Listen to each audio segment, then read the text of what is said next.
So in this video here, we're going to have a look at the extension of some exponent laws. But before we get into the extension too much, we need to have a quick little refresher of these exponent laws that we've already covered. So a few quick and easy ones. X to the exponent 1 is equal to x. So the idea here is any value to the exponent 1, so any number to the exponent 1 is going to be equal to itself. So 6. 6 to the exponent 1 is equal to 6. X to the exponent 0 is equal to 1.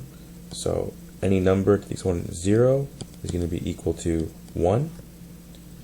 X to the exponent negative 1 is equal to its reciprocal, 1 over x. So 6 to the minus 1 is equal to 1 over 6. Another one would be, let's see, 2 over 3 to the exponent negative 1 is equal to 3 over 2. Alright, so next, x to the m times x to the n equals x to the m plus n. The key here is that the base must be the same. So we have 6 squared times 6 cubed is equal to 6. 2 plus 3 is equal to 6 to the 5. Same idea applies here when you're dividing. Same base, you can subtract the exponents. So we get, so let's say we have 6 cubed divided by 6 squared.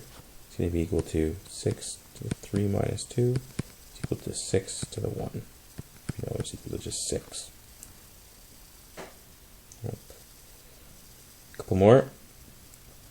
X to the m, all in brackets, the exponent n is equal to x to the m times n. So if we had 6 squared, and all this is squared again, we're going to get 6 to the 2 times 2 is equal to 6 to the 4. Next, x times y, all in brackets, and all of this is to the exponent n. We're going to get x to the n times y to the n. So this would look like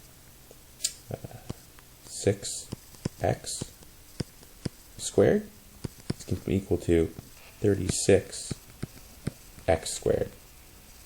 Right? I very often see students who want to write this as 6x squared, but the key is that the squared is applied to both the 6 and the x. So we get 6 squared, which is 36, times x squared.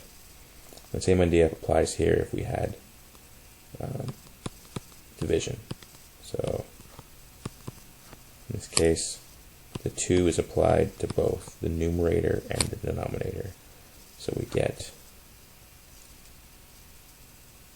6 squared over x squared, which equals 36 over x squared. Good. So here's the first little extension exponent law. So the idea here is that when you have x to the exponent 1 over n, the denominator in our exponent becomes the index in our radical. Let's look at an example. 27 to the exponent 1 over 3 is going to become the cube root of 27. So you can see that the denominator in our exponent becomes the index in our radical. And we know that the cube root of 27 is equal to 3, seeing as 3 times 3 times 3 equals 27. Next example. X to the exponent negative 1 over n is equal to 1 over the nth root of x. Again, the big change here is that we have a negative in front of our exponent, but we know already that that is going to mean that we take the reciprocal. Okay? And then we apply the same rules before. The n in our denominator, our value in our denominator becomes our index in our radical. So let's look at an example. If we had 9 over 16 to the exponent 1/2. Sorry, negative 1/2. So first step, negative exponent, we know that we're going to take the reciprocal. So we end up with 16 over 9, all to the exponent 1/2. This exponent 1/2 is then applied to both the numerator and the denominator, and we're left with 16 to the 1/2 divided by 9 to the 1/2. We can then apply the rule from before. Our denominator becomes the index in our radical, so we're going to have the square root of 16 divided by the square root of 9, and we know that the square root of 16 is 4, and the square root of 9 is 3. So our final answer is 4 over 3.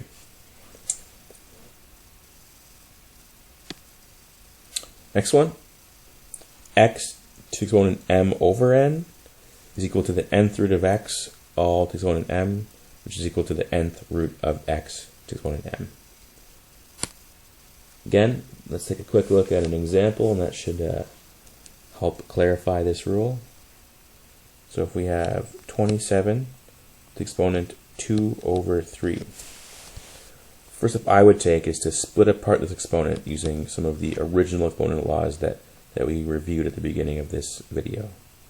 But we can write this out as 27 to the 1/3 all squared.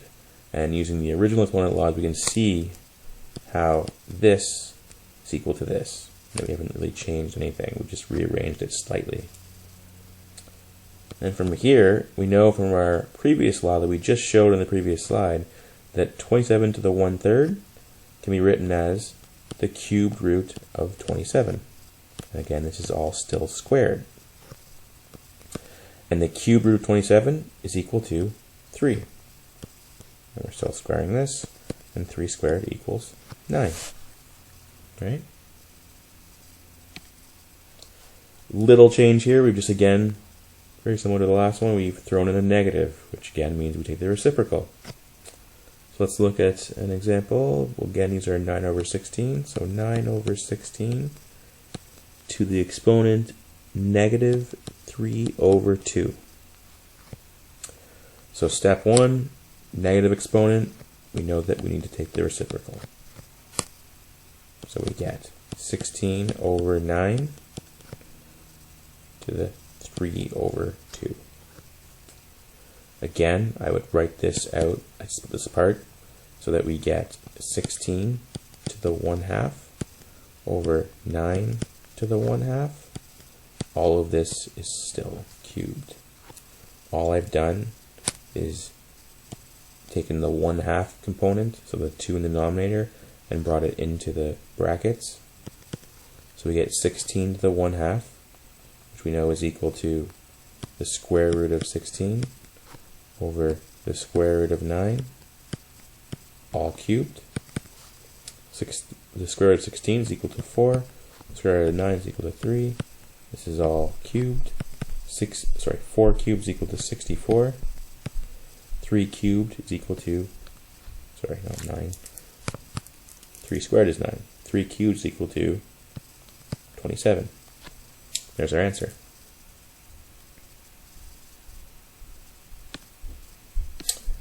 Next, so now we're going to apply those exponent laws to try and simplify a few more questions as examples. Right? And the key is here that they want us to write these as both a power and a radical. So first one, we have the 6th root of x cubed. So the key here is we need to write it as a power. Well, we know that the index of our radical will become the denominator in our exponent. So we're going to have x cubed, x to the 3 over 6. Right? We can simply reduce this fraction to x to the 1/2. And we know that x to the 1/2 is also the square root of x. Right? So now we've written this as both a power and a radical. So we're done that one. Next one. We have the square root of this. We have the square root of the cube root of x to the 5th. Right? I'm going to ignore the square root sign and just focus on the cube root of x to the 5th. So we're going to get the cube root of x to the 5th. We know that the cube sign is going to become be the denominator for our exponent. So we're going to get x to the 5 over 3. We can then apply the square root symbol. So convert that into our exponent to the exponent 1/2. So we get x to the 5 over 3 is equal to, x to the 5 over 3 is exponent 1/2. And using our original exponent laws, we can multiply our 1/2 through into the brackets, and we're going to get x to the 5 over 6. So that's simplified there. It's simplified into a power. We now want to also write it as a radical. So we're going to get the 6th root of x to the 5. And there we have it, written as a radical. Last one. We have the cube root of x to the 4 times the square root of x cubed. So I'm going to treat these separately. I'm going to solve each one independently first and then combine them together. So first one, we're going to have the index is going to become the denominator and exponent. So we're going to get x to the 4 over 3 times, this is really a square there, right? It's a square root. So we're going to get x to the 3 over 2. From this point, we know that we have a common base. The base is the same, so we're going to add the exponents. So we get x to the 4 over 3 plus 3 over 2. We know that in order to add fractions, we must have a common denominator. So we're going to get that. We're going to end up with x to the 8 over 6 plus 9 over 6.